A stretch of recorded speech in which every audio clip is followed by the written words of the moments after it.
Good morning, everyone. This is Jason Santos, and for today, we are going to continue the discussion of labor economics. We are already on lesson 3, which is all about labor supply applications. And for this discussion, we will be covering the following topics. We are going to talk about income and substitution effects, income maintenance schemes, effects of lump sum demo grants, effects of cash grants on work incentives. So I'd like to start off this discussion with a quote, okay, from Paul Samuelson. Okay, and according to him, by keeping labor supply down, immigration policy tends to keep wages high. So let us underline this basic principle that limitation of the supply of any grade of labor relative to all other productive factors can be expected to raise its wage rate.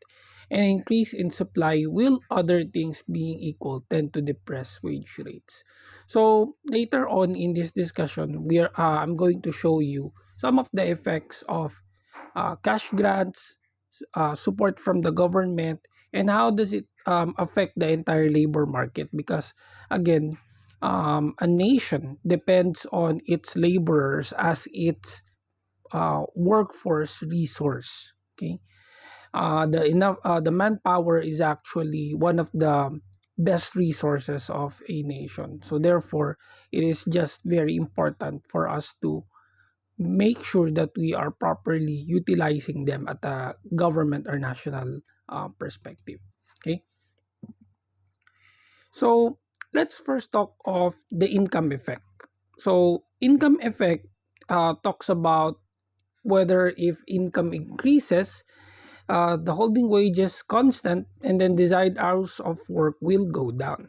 So the demand for leisure hours will increase while the hours of work supplied by a worker to the labor market decreases.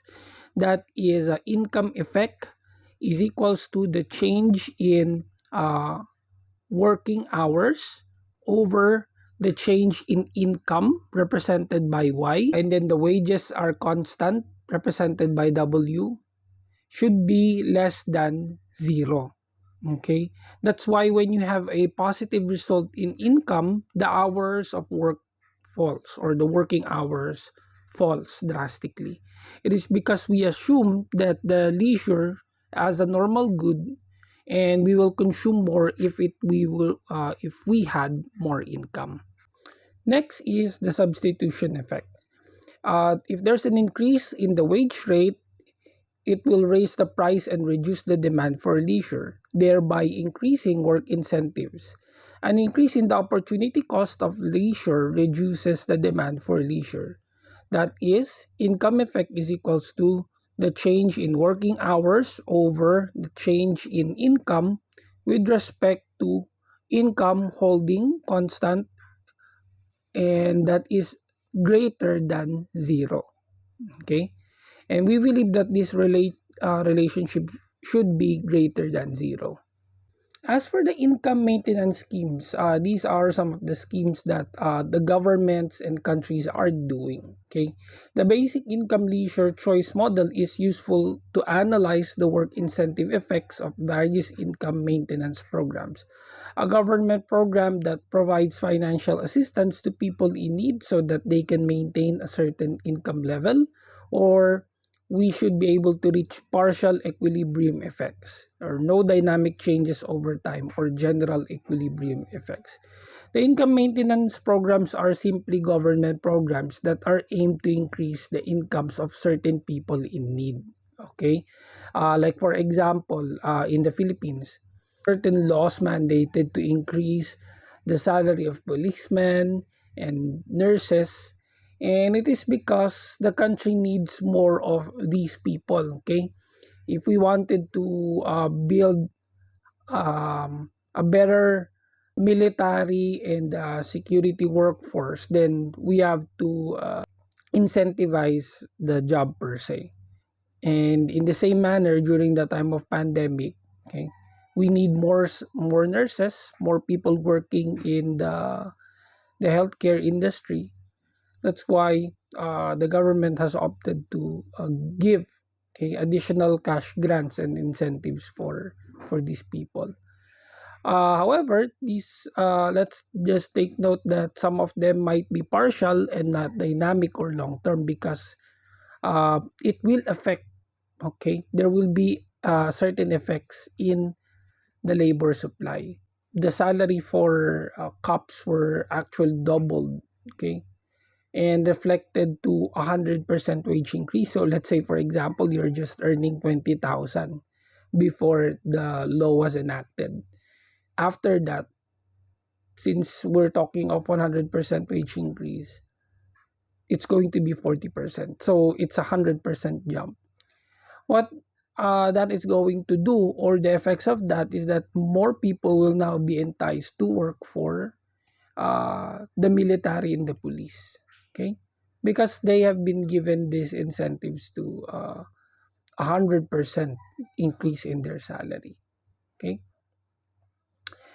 temporary cash grants comes in many forms. Like for example, we have the SAP, okay, Social Amelioration Program, and then there are several programs that DOLE, DSWD, and other government agencies are doing.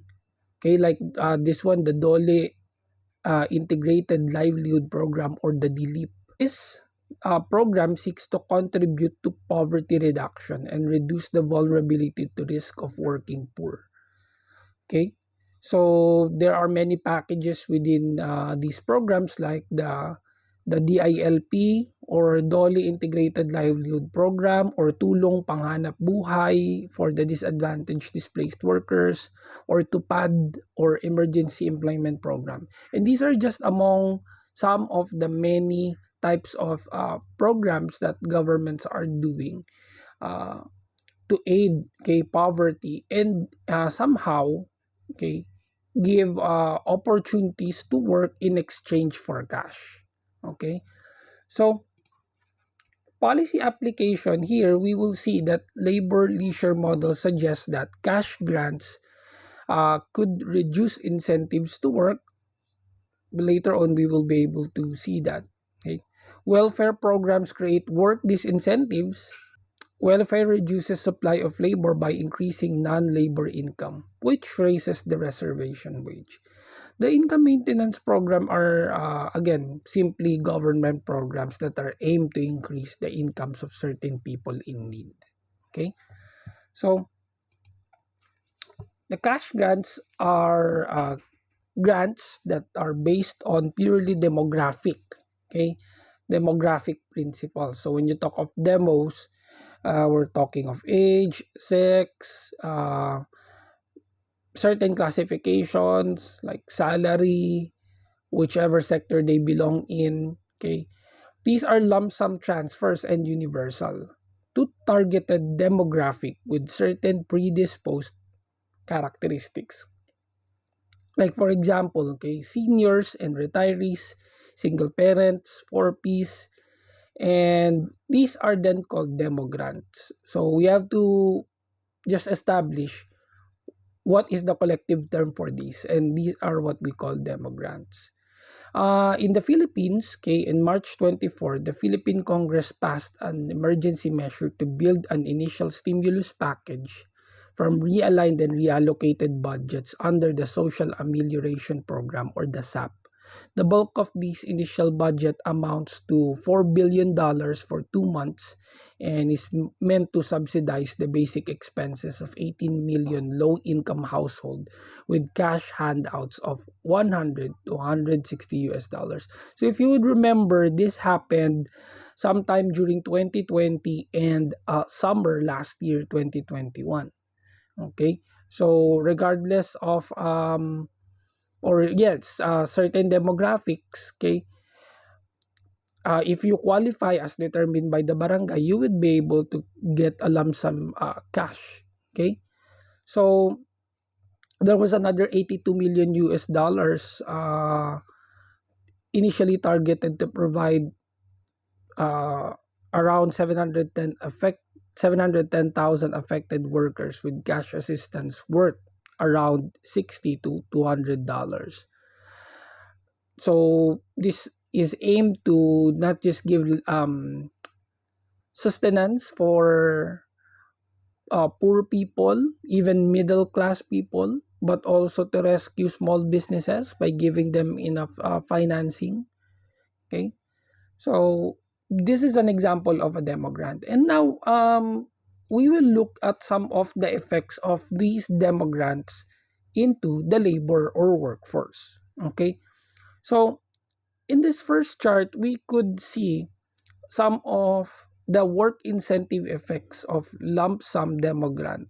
Okay, so at E sub 1, the working hours are not affected, but worker can get higher utility. And then at E sub D, okay, the working hours are reduced, higher utility at U sub D. And then work incentives are unambiguously reduced, and no substitution effect, only a pure income effect. So, bottom line, what does this mean? Okay, in this graph, we can see that the regular worker, okay, optimizing at E sub O, their income is Y sub O. And upon the addition of the demo grant, okay, we can see that from the demo grant being added, there was an upward vertical movement. Okay, the worker will get that money unconditionally. Yeah, well, yes, you can say or argue that there will be primary qualifications, but there's to sum it all up, it seems that this money is being given unconditionally because they're just going to get your ID for some verification and then you get the money, right? This does affect the budget constraint. Okay, they get the money without required work, and then their discretionary time is then used for leisure. Okay, again, bottom line, the worker will end up working less, spend more leisure time, and consume more. So, what is the effect of that in the entire grand scheme of things? Okay, so yes, the worker does not need to work in order to get this cash grant or get this money. And then, of course, they will spend it for leisure. Okay, but they will use that money to consume more. They will use that to buy for leisure. Okay, so this will get the economy rolling, is what we're trying to say. Okay, there will also be certain effects like some psychologically, this might trigger the person to feel a little bit guilt because if they're working hard, okay, uh, and then they're earning such type of income, now they have received additional money without work. Okay, this might prompt them to feel the need to render additional work. Okay, that's the ideal, one of the ideal effects of this lump sum demo grant. Okay, but of course that's again ideal. It does not necessarily mean that it happens all the time. Okay, on the other side of that, okay, we have the effects of cash grant on work incentives. Okay, let's say there's a take it or leave it cash grant of $500 per week, so that's roughly around for a 12, 16, 24,000. Okay, I'm not sure where in the Philippines can you get some type of that huge amount of grant, but in other countries there are, okay, cases wherein they give grants as big as that. Okay, so what this means is that the worker will now move from point P to point G and then encourages the worker to leave the labor force. So in this example, given the person's preferences in the face of this program, the person would decide not to work at all. That's the negative effect. Okay, if their income is $500 and then they now get the same amount as a non-income labor, then 90 to 100% of the time there will be there's going to be an indifference curve. Okay, okay, and it's going to be the tangent at point G. The worker will now decide not to work and get higher utility from not working. So you see, no work or leisure. So sometimes that's the negative effect of cash programs incentives coming from the government. Okay, and that is something that we have to look on as an economist. Okay, whenever we are doing income maintenance schemes for our people. Okay, what are we trying to achieve? Do we want people to be more productive? Do we want to support them and ensure that they would have enough money to spend? Okay, keep the economy rolling. Okay, we have to balance all of those things. Okay, in the economics perspective. Okay, in summary, the basic economic model of labor supply has a very clear prediction of what should be expected. When an adult receives an unexpected cash windfall, they would work less and earn less. This intuition underlies concerns that many types of cash transfer, ranging from government benefits to migrant remittances, will undermine work ethics and make recipients more lazy. There are empirical evidence on the adult labor market impacts of wide range of cash transfer programs such as government transfers, charitable giving and humanitarian transfers, remittances, cash assistance for job search, cash assistance for business startup, and bundled interventions. And overall, these cash transfers that are made without an explicit employment focus such as conditional and unconditional cash transfer remittances, tend to result in little to no change in adult labor. So that's the negative side. Okay. The main exceptions are trans the main exceptions are transfer to the elderly and some refugees who reduce work. In contrast, transfers made for job search assistance or business startup tend to increase adult labor supply and earnings, with the likely main channels being the alleviation of liquidity and risk constraints. So there you have it. I hope you have learned something from this short discussion, and I'm giving you an assignment. I want you to write an essay and support it with articles you can search online. So, what do you think are some of the positive and negative effects of selective wage increases, like increase in the wage of policemen, increase in the wage of nurses, and then leaving the others at the same level of wage? And then number two, are cash grants ultimately beneficial to the country? So explain your stance.